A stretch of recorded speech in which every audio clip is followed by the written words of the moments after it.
The smiles and all the laughter, little kids and their happy ever afters, and a balloon set free with its invisible wings. The candle glow and lit up face. So we're just going to go with it.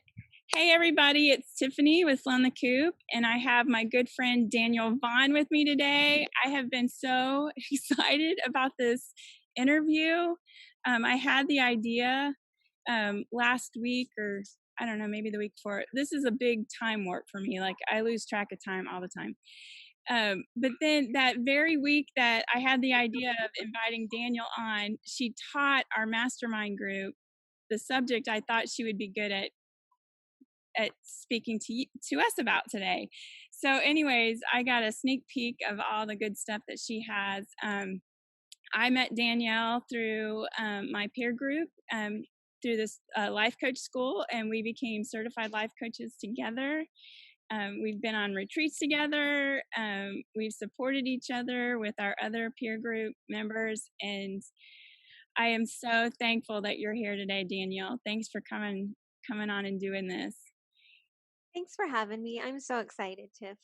Sure. You know, I could talk your ear off about this topic. Well, we're going to talk about body image, which I think is a really, really important topic for all age groups. But before we get started, tell us about your journey to become a life coach. Okay, so I started out with a marriage and family degree, and I loved that pursuit, studying human development classes, studying psychology. It's a lot of psychology and human development classes. And my goal was to become a therapist. And then I discovered life coaching through the podcast world. So I reached out to one of my favorite life coaches, Jody Moore, and I was like, "What is this? What is this whole world?" And I just didn't look back. Once I worked with her in her program, I loved it, and so I decided to go all in to learn the tools, the things that they teach through the life coach school, and so now I'm certified. I love it. And you also have your degree. What is your degree in? You just got that too, right? Marriage and family studies. So it's a lot of relationship courses and a lot of work with understanding all of the theories of human development and how they apply to the family and how individuals and families thrive. Awesome. So a lot of people wonder, what is the difference between a life coach and a therapist? You would be a really good one to answer that. Could you give us a short explanation? Yeah. I would say, and I've worked with both, I would say they both are complementary of each other, but I would also offer that not everyone needs a therapist, in the sense that sometimes therapy is for working with more acute difficulties, maybe a difficult childhood, maybe a marriage that needs some real healing. Maybe there's been some I want to say, a long history of hurt. Okay, so I think therapists are fabulous for working with trauma, difficult childhoods, abuse. But it doesn't even have to always be those heavy things either. But I do want to say therapists work with acute illnesses and mental illnesses as well. So maybe a clinically diagnosed depression or anxiety disorder, okay, those kind of things. Life coaching, in contrast, I would say is for being able to talk about things that are bothering you, think problems or maybe blind spots that you're experiencing in your life, and you want some growth in a certain area. And you don't necessarily need to go deep into your past, right? You don't need to go unpack a difficult past or talk about your childhood. You just are like, okay, I'm noticing this in my life. Now what? Right. And I think that I think a life coach is a good fit for that kind of problem solving together. Right. Well, what I learned, what I got out of life coaching the most is forward thinking, like being, creating what you want from the Mm-hmm. future. So I think that's another way a life coach can help. But what is Absolutely. the area that you like your mission? What is the area you want to focus on? Well, okay, so my background is in the performing arts.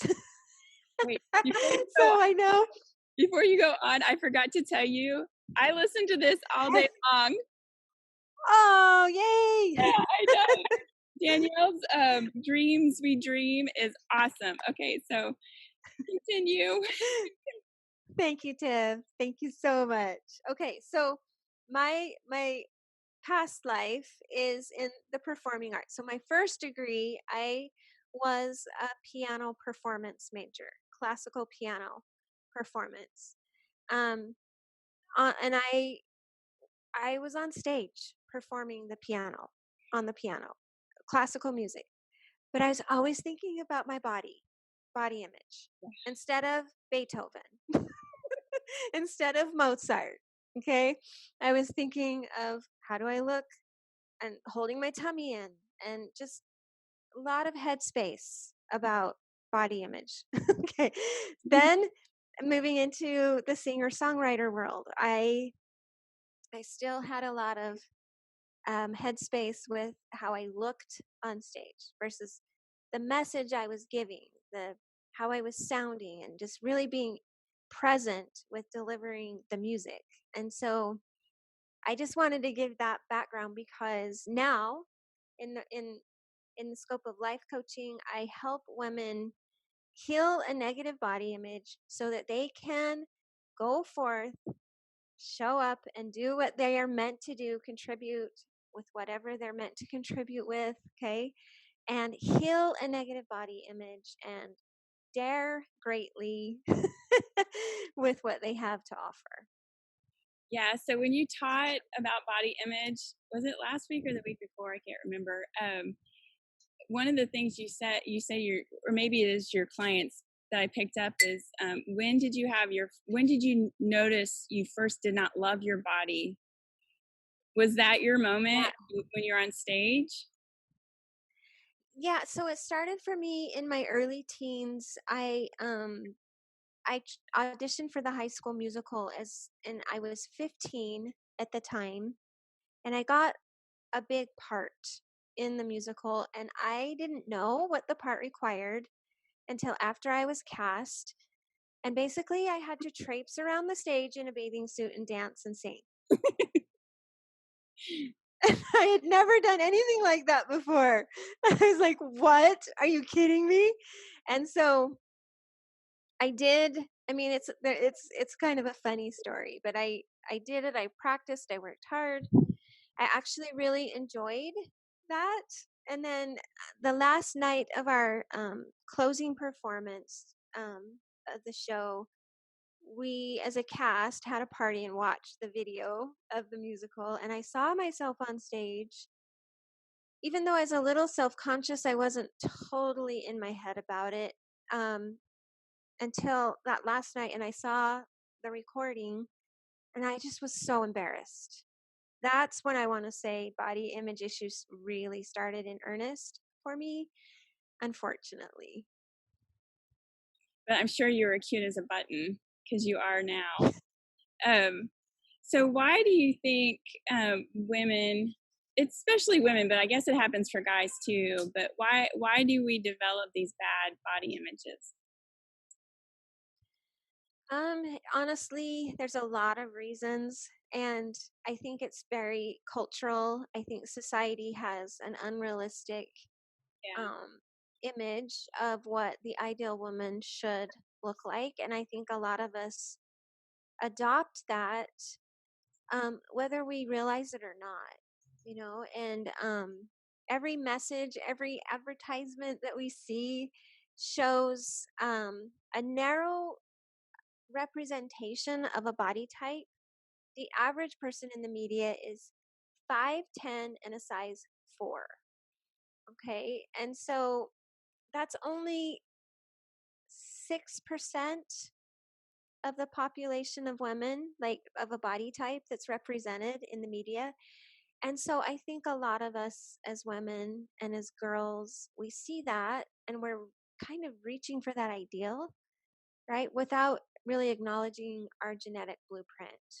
And it can be tricky. It can be tricky to not compare. What do you think is their fear? What is the most common fear associated with a negative body image?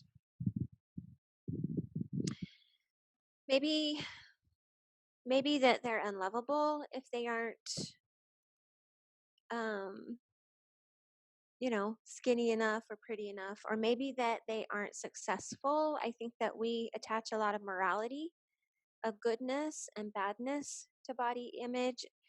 And so, well, I'm good if I work out and I eat right and I take care of my body and I'm skinny, or I'm bad if I'm overweight and I don't work out and I'm not fit, right? We attach morality to the whole image, the mental picture and image that we have of ourselves. And we define ourselves by our body instead of all of the components that really go into what a person is comprised of. We are mental, we are spiritual, we are physical. We have all these different components that make up the whole, but a lot of us just see ourselves as a body. Right. And we all want significance, but if we can't measure up to, what society says, then that just messes with our significance. Right. Can you explain what radical self-compassion is? Okay, yeah. This is something that I really talk about in my coaching. So, in the context of body image, I've noticed it's a big leap to like love your body, to get to self love with your body. And most women, I think, I can safely say that most women struggle with body image in one aspect or another. Okay. And so, what we're really saying is that most women have parts of themselves they wish they could change. So, radical self compassion is being able to look at those parts that we wish were different and still love our bodies anyway, still love ourselves anyway.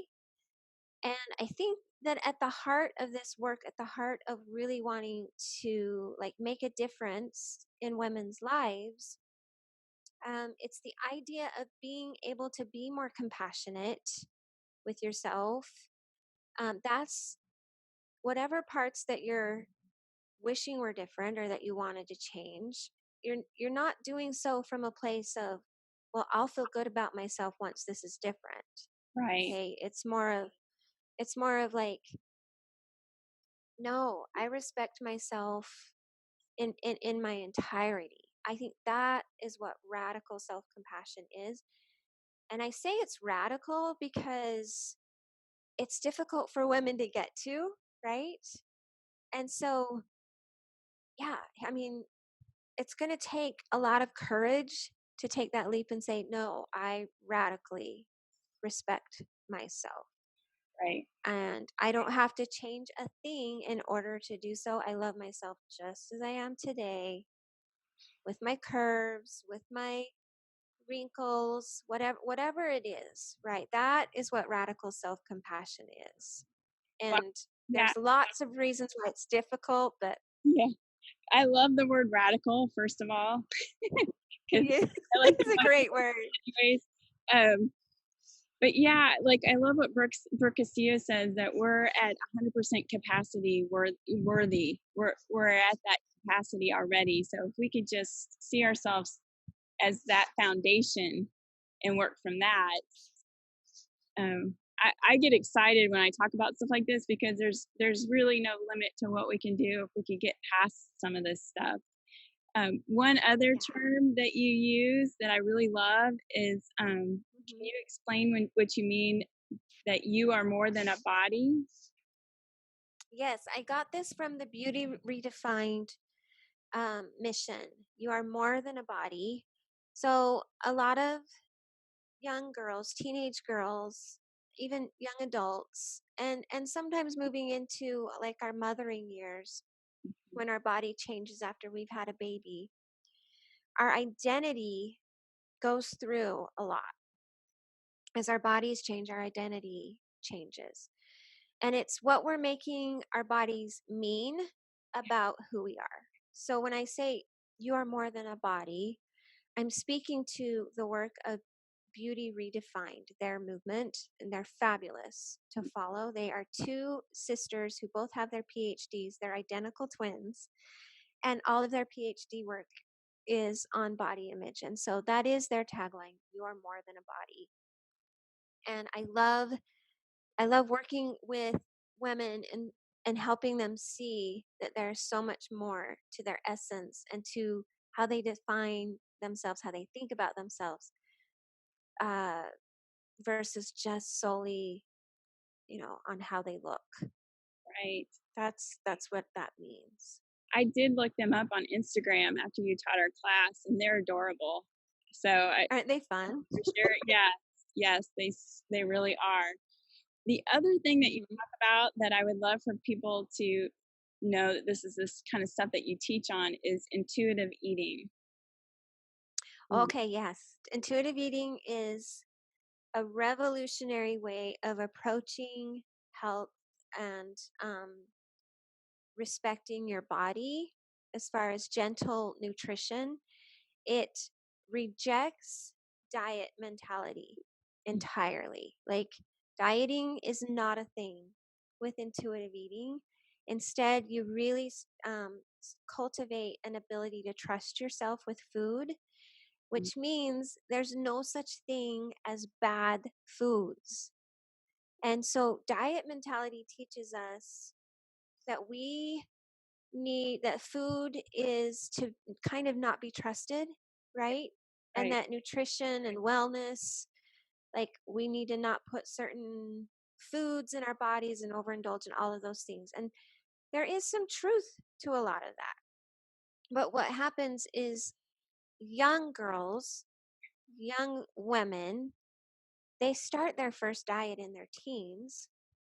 1 in 4 dieters, so that's 25%, go on to develop a full-blown eating disorder. Wow. Because diet mentality messes with our ability to trust ourselves. We give our authority of what we think of nourishing our bodies and taking care of ourselves, nurturing ourselves. We give our authority away. We give it to a diet. And the diet tells us what to do. The diet tells us what to eat. It tells us to count. It tells us to ignore hunger. And so this can really cause problems for people to check out of their bodies and to not be intuitive with how we nurture them. Intuitive eating does the exact opposite. There are 10 principles that they have you follow. The first principle is to ditch diet mentality.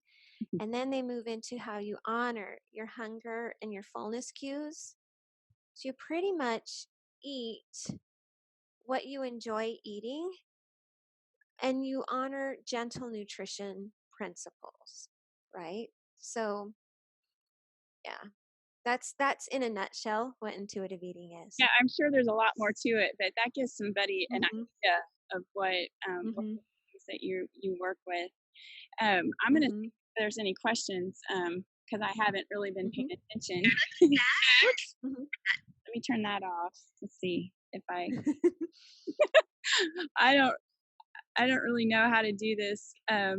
So what I'll do is I'll go back after this is recorded, and you can look at the post and see if there's any questions out there for you and answer them. And I can Okay. best of my ability. This is one of the areas I'm going to have to learn how to maneuver is watching comments and stuff. Okay, I love it. Is there anything else that you'd like to share about what you do, and especially let us know like where somebody can find you? Oh, okay. So I have my website. It's daniellevaughn.coaching.com. So they can find me there.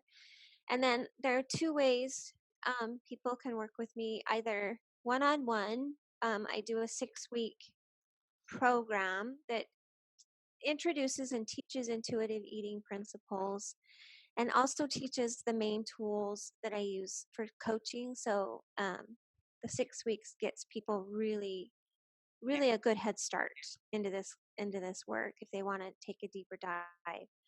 And then I am working on more of a membership group um, called the Dare Greatly Society, and it's just going to be a fun coaching community where we support each other in this work. So Yeah, I enjoy your newsletter too, the Dare Greatly Society newsletter. It's so oh, good. thank you. Yes, I've you can enjoyed sign that. up for that. Yeah, I send that out weekly, and you can sign up for that if you're interested on my website. Any last words for women that are like noticing that they don't have a very good body image? I know that when you decide to like tackle body image, it can be a bit of a rabbit hole for people. But that's why I love this work, because it's the big difference. It creates such a shift, like such a big difference for people moving from worrying a lot about what should I eat, all the confusion of like I don't even know what to eat anymore. Um, and being able to quiet that confusion and settle it down and move more into an intuitive space with choosing your food and enjoying your food, right? And so just really believing that that's even possible Yeah. can be a big leap for a lot of people. So I think that that is important work, because when you free up that headspace, okay, of what to eat, how to take care of my body, now you're able to start moving into, I want to say, like your contribution Mm. of like your talents or your offerings in life. And if body image and defining yourself on your goodness, based on how you look is a thing and it's holding you back, then we want to do this work. We Yeah. want to uncover that and get to the heart of things, and right, get you moving in a better direction. That's why this work is important. Yeah. Well, I believe it's important too. So Yeah. that's all the questions I have for you today. Thank you so much for being Okay. willing to share about this important topic. I hope people reach Yeah. out to Thank you you, Tiff. and look at your blog and get on your email list. And this will be on Facebook, so you can watch it again if any of your friends have missed it. So Oh, thank you. I hope you have It's a fun great to talk to you weekend. about this. Yeah. Everybody else have a great weekend too. Thanks for joining us. We'll see you soon. Okay. Thanks, Tiff. Mhm. Make a wish, see the places we'll go. The dreams we dream are such precious little things.